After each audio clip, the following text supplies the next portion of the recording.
বেসরকারি প্রতিষ্ঠানে শিক্ষক নিয়োগে ৩০% নারী কোটা বাতিলের সিদ্ধান্ত নিয়েছে অন্তর্বর্তী সরকার। এ বিষয়ে শিগগিরই প্রজ্ঞাপন জারি হবে। মাধ্যমিক ও উচ্চশিক্ষা বিভাগের যুগ্ম সচিব হেলালুজ্জামান সরকার বলেন, নারী কোটা বাতিল সংক্রান্ত নথি ঊর্ধ্বতন কর্তৃপক্ষের কাছে পাঠানো হয়েছে।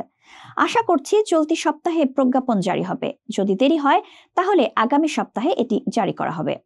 এর আগে বেসরকারি শিক্ষক নিবন্ধন ও প্রত্যয়ন কর্তৃপক্ষ নারী কোটার বিষয়ে মতামত চেয়ে শিক্ষা মন্ত্রণালয়ে চিঠি পাঠায়। পরে মন্ত্রণালয় এক বৈঠকে কর্মকর্তারা জনপ্রশাসন মন্ত্রণালয়ের সর্বশেষ প্রজ্ঞাপন অনুসরণ করে শিক্ষক নিয়োগ কার্যক্রম পরিচালনার পক্ষে মত দেন। সংশ্লিষ্ট সূত্রগুলো জানিয়েছে, জনপ্রশাসন মন্ত্রণালয়ের সর্বশেষ নির্দেশনা অনুযায়ী সব ধরনের কোটা বাতিল করে শুধু 7% কোটা বহাল রাখা হয়েছে।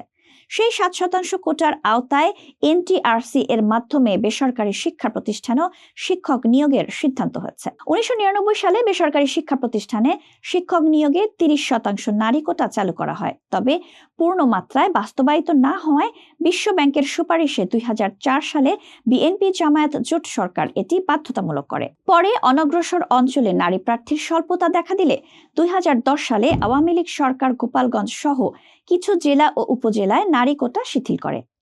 এদিকে কোটা সংস্কার আন্দোলনের পরিপ্রেক্ষিতে গত বছরের 24 জুলাই সুপ্রিম কোর্টের আপিল বিভাগের নির্দেশনার আলোকে সরকার নবম থেকে 20তম গ্রেড পর্যন্ত সরকারি চাকরিতে 7% কোটা রেখে বাকি পদে মেধাভিত্তিক নিয়োগের জন্য প্রজ্ঞাপন জারি করে।